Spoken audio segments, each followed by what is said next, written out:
মাননীয় অসিনা Villa, অসিনা Villa উনি 20 টাকা দিয়ে পুরস্কৃত করলেন। চাইবো একটু জোরে হাতে তালি হবে সব। Everybody, thank you. Thank you wow এভরিওয়ানে। ও মাই গড, কত সুন্দর ইংলিশটা বলে গেলেন। My god, ladies and gentleman in the মাতো কুতু কুতু। চলো, কথা নয়, অনেক শিল্পী রয়েছে, আমি আছি 4-5টা গানে, কোনো কথা নয়, শুধু উঠবো নাম বলবো। আর তারপরে আছে বৌদি, ছেড়ে যাবে না, হ্যাঁ কুতু কুতু। মঞ্চে ডেকে নেবো ডান্সের টালি। আপনি তো রেগে যাচ্ছেন, এই জন্য বলছি। আচ্ছা ঠিক আছে, আপনি যেভাবে গান চলতে চলতে চিৎকার করলেন নিশ্চয়ই রাখছেন।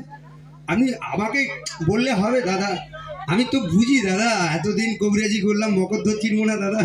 গুরুদেব একটু নিজের মন ঠান্ডা করুন, আমি চেষ্টা করছি। যদি কোনো রকম প্রবলেম থাকে অবশ্যই আমাকে বলবেন, আমি আছি আপনাদের জন্য।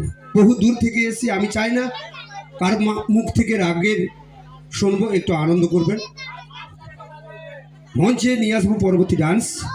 আর ডান্সের চলি লাইটের কাছে কেউ বসো না প্লিজ, স্ট্যান্ডের সামনে থেকে একটু সরে যাও। বাবা শোনা আমার, প্লিজ একটু সরে যাও, সরে যাও এখান থেকে।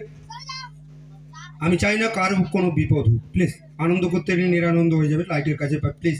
এটা ইলেকট্রিক, একে বিশ্বাস নেই, একদম বিশ্বাস আছে। হ্যাঁ হ্যাঁ, সত্যি কথা বলতে বৌদি, সেদিন একটা স্কুলে গেলাম, এরকম বাচ্চা, আর বাচ্চারা খুব আমাকে ভালোবাসে, বলে ড্যাংরা কাকা আসছে, ড্যাংরা কাকু আসছে। আমি করি কি রে, ভালো আছো? হ্যাঁ। পড়াশোনা করছো? হ্যাঁ। বাজে কথা বলো নাকি? না। অসভ্য কথা? না। রামায়ণ মহাভারত পড়ায়? হ্যাঁ। বলতো রামায়ণ কার রচনা? আমি বলবা? তোর নাম কি? মোর নাম হাইব্রিড। আচ্ছা বলো তো হাইব্রিড, বলো রামায়ণ কার রচনা? ঋষি চুলমিকি। কার রচনা? ঋষি চুলমিকি। আরে এটা তো ঋষি বাল্মীকি হবে। কেন, আপনি তো বললেন বাজে কথা বলতে না, অসভ্য কথা বলতে না, ফালতু কথা বলতে না, ওই জন্য মুই বাল না বলে চুল বলছি। কি ভুল বলছি বল?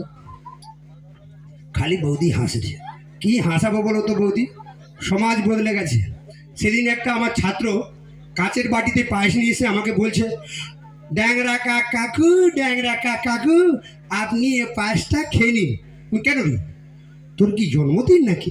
না, আমার বাড়িতে এক বাটি দুধে কুকুরে মুখ দিয়েছিল, মা বলছে ফেলে কেন দিবি, তুই তোর ওই ড্যাংরা কাকু দিয়ে।